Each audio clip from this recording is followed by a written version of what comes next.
mereka meratapi hancurnya istana raja akibat ulah mereka sendiri. Kenapa mereka tidak mendengar nabi-nabi sesudahnya dan sebelumnya gitu, sudah Nabi Sulaiman ya. Sehingga pada akhirnya mereka kehilangan istana raja mereka sendiri yang harusnya mereka jaga. Itulah latar belakang kemudian mereka meratapinya. Sebelumnya mereka wudhu dulu, Mas. Wailing wall, dinding ratapan, itu ada tempat wudhu dulu. Jadi kayak wastafel gitu, kayak bunga, kemudian ada air mancur sedikit kanan. Nah, saya lihat bagaimana mereka wudhu. Hanya cuci tangan, cuci kedua telapak tangan, kumur-kumur, cuci wajah, rambut, telinga, selesai.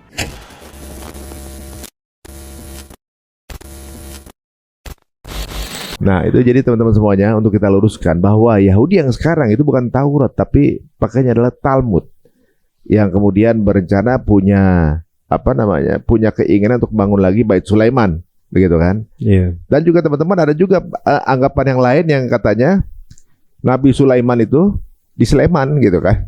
Disuruh Allah bikin tempat ibadah, bikin Borobudur. Ratu Balkis itu ada Candi Boko, Ratu Boko. Ini kalau itu baru cocokologi itu baru tuh. Nggak mungkin Nabi Sulaiman bikin satu bangunan ibadah tapi banyak patung-patung di sana kan gitu. Nggak mungkin banget. Nah, sekarang yang saya dengar Ustaz, ketika dihancurkan menurut mereka nih Bait Sulaiman oleh Titus, semua diratakan tanah, hanya disisakan satu tembok asli. Satu tembok asli itu yang dari zaman Nabi Sulaiman katanya. Dari semua dihancurkan sama Titus, tinggal satu tembok itu yang disisakan sampai sekarang. Maka tembok itu yang diratapi mereka. Betul. Mereka meratap di tembok ratapan di situ. Yeah. Jadi ibadah di tembok ratapan pun nggak ada di Taurat. Tidak ada sebenarnya. Tidak ada. Nabi Musa AS tidak pernah mensyariatkan itu. Kan Nabi Musa membawa agama Islam. Dan Nabi Musa AS mengatakan bahwa tidak ada yang namanya tauhid itu disimbolisasikan dalam bentuk berbagai macam pagan. Itu sangat bertolak belakang sekali. Nah, Nabi Musa tidak pernah mengatakan itu juga pagan berarti ya. Itu paganisme juga. Karena itu karangan mereka juga. Ada bendanya. Ada ritual di situ. Ritualnya. Dan ya, kalau mereka jadikan ibadah itu kayak sholat lagi. Sebelumnya mereka wudhu dulu, Mas. Itu ketika kita turun ya, kan masuk ekstrak, kemudian turun, itu masuk ke areal wailing wall, dinding ratapan, itu ada tempat wudhu dulu. Jadi kayak wastafel gitu, kayak bunga, kemudian ada air mancur sedikit. Nah, saya lihat bagaimana mereka wudhu. Hanya cuci tangan, cuci kedua telapak tangan, kumur-kumur, cuci wajah, rambut, telinga, selesai. Ya. Lalu mereka membaca mantra. Nah, kemudian mereka harus memakai kipoh. Kipoh itu yang kecil itu. Karena siapapun yang masuk ke wilayah suci itu kan ada sutrohnya juga dan ada hijab. Ada hijab laki perempuan di wailing wall tadi. Nah, mereka mengklaim sekali lagi ini bukan dari Taurat, tapi ini klaim mereka. Bahwa dinding Sulaiman itu istana Nabi Sulaiman itu dulu ada. Ketika Raja Titus menghancurnya yang tersisa itu, maka mereka meratapi hancurnya istana raja mereka dan peranjang itu akibat ulah mereka sendiri. Kenapa mereka tidak mendengar nabi-nabi sesudahnya dan sebelumnya gitu, sudah Nabi Sulaiman ya.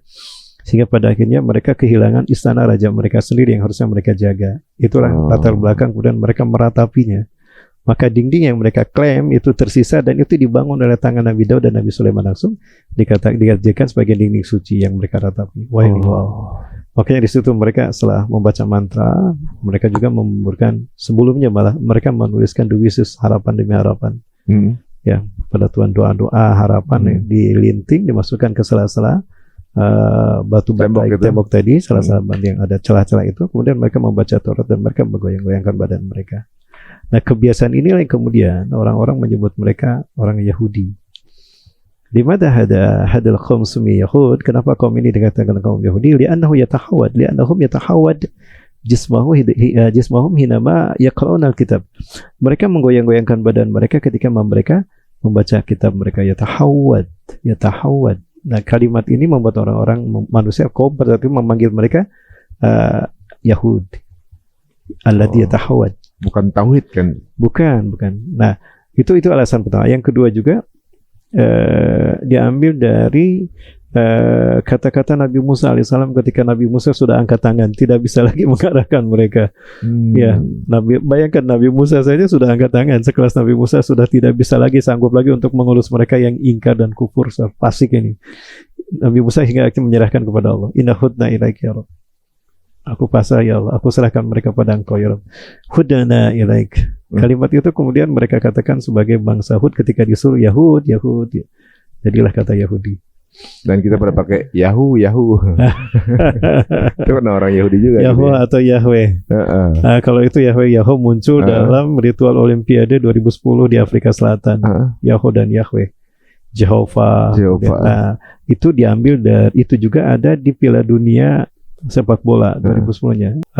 Segitiga, satu mata, dan ada logo-logo Yahudinya. Logo kepala burungnya Horus, dan nama bolanya Jabulani, Jabulan, dewa matahari juga bagi orang-orang Yahudi. Dan itu sebetulnya nama dari anak laki-laki, adik dari Yehuda, anak laki-laki dari Nabi Yakub alaihissalam. Oh, ya, kan dari istri yang pertama Ya'la atau Lahiko itu punya 6 anak laki-laki. Ada Robin, ada Samon, ada Lewi, ada Yehuda, ada Zabulan, Jabulani. Nah, itu dijadikan simbol.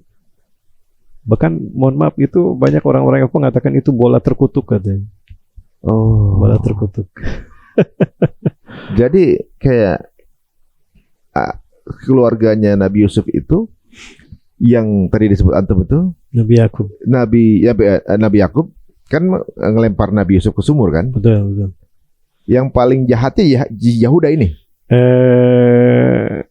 Salah satunya kan? Hampir semuanya. Semuanya satu komplotan mereka. Tapi salah satunya Yahuda ini kan? Yahuda, salah satunya Yahuda. Jadi alasannya kenapa mereka membuli Nabi Yusuf karena ketika istri dari ibunda dari Nabi Yusuf yang bernama Rahel meninggal. Rahel ini kan cinta pertamanya Nabi Yakub alaihissalam. Nah, ketika Rahel meninggal, Yusuf dan Benyamin, Nabi Yusuf dan Benyamin masih pada kecil. Sementara yang lain udah pada besar, udah pada gede-gede, ya. Nah, sementara Nabi Yakub dapat Nabi Yusuf ini dalam usia sudah tua, baru dapat Nabi Yusuf, baru dapat Benyamin.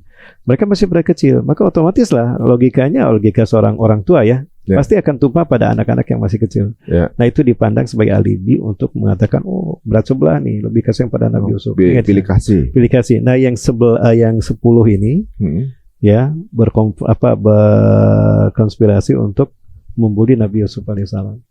Salah satunya ada yang bernama Yehuda, Zabulon, ada yang bernama Levi. Nah, seperti itu. Jadi teman-teman ini banyak korelasinya ya.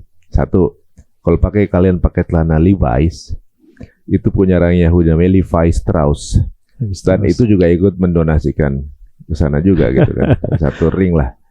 Nah, kemudian berarti kaum Yahudi itulah kaum dari keturunan dari saudaranya Nabi Yusuf yang salah satunya juga jahat dengan Nabi Yusuf. Jadi teman-teman, ketika di sana ada Nabi Yusuf itu nyakitin bapak moyangnya si Yahudi ini kan. Nah, teman-teman, kalau kita lihat semua sepertinya mulai ada pertemuan atau juga mungkin puzzle-puzzle mulai bertemu.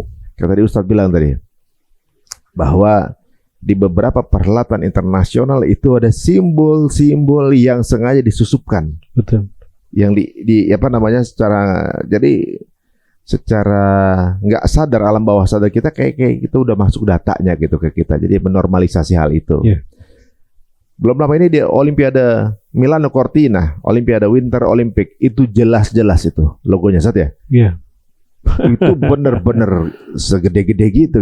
Itu logo apa Sat yang bintang gitu? Iya, itu simbol Baphomet. Ya, simbol Baphomet yang ya divisualisasikan dengan sampai Baal itu ya. Nah, kemudian biasanya itu mereka harus ada pengorbanan, ada sacrifice. Ada yang disacrifice, ada yang dikorbankan dalam manusia. Dan biasanya ada apinya juga. Itu campuran lah agama dewa matahari kan. Kalau orang-orang Ahura Mazda, orang-orang Persia dulu melakukannya untuk menyembah dewa Ahura Mazda, itu juga dewa matahari. Nah, ritual-ritual ini sebetulnya merupakan isyarat bahwa memang akidah sesat dari akidah iblis dan dajjal itu sekarang diulang kembali, seolah dijaga. Ya, dan itulah sebetulnya mereka sedang mengajarkan inilah kami penganut agama Kabalah. Kabalah itu artinya menerima apa yang diwariskan secara turun-temurun dari nenek moyang, lalu disampaikan dari lisan ke lisan, kemudian ditulis menjadi beberapa bagian, menjadi bagian dari kitab Talmud mereka. seperti itu. Oh, jadi sebenarnya pagan atau juga mungkin menyembah selain Allah ini hanya berubah wajah saja. Menyembah dewa matahari, menyembah api segala macam. Namanya Sama. aja yang berbeda. Betul, namanya Gitu. berbeda. Kan Kayak- aneh kan? Beda zaman, beda benua, beda tempat. Kok bisa menyembah sosok yang sama gitu? Iya. Ya. Itu kayak simbolisasi Moloch, Baal, Farans itu sama Betul. semua tuh bentuknya bertanduk gitu. Baphomet juga bertanduk. Kayak cuma ganti kulit aja gitu. Iya. Jadi seolah-olah mempersembahkan anak manusia di bulan Desember gitu. Betul. Itu di semua kepercayaan Iya, kompak di bulan itu harus betul. ngulang tahunin dewanya, kemudian mempersembahkan anak-anak kecil gitu, anak Iya. manusia gitu untuk menebus dosa. Betul. Ini banyak banyak link-link yang mulai tersambung nih, puzzle yang mulai tersambung ini. Bahkan di akhir zaman, kalau lihat hadis-hadis tentang tanda-tanda akhir zaman itu Rasulullah SAW sampaikan tidak akan terjadi hari kiamat. La taqumu sa'ah hatta ya'budu ummati fi akhir zaman ma ya'budu abahum. Tidak akan terjadi hari kiamat sehingga umatku di akhir zaman akan menyembah apa yang dilakukan oleh nenek moyang mereka. Sekarang muncul lagi. Ya, dan terungkap lagi, Allah bongkar melalui file Epstein ini kebiasaan para secret society yang bernama Bohemian Group yang mereka menjaga ritual itu tetap berlangsung.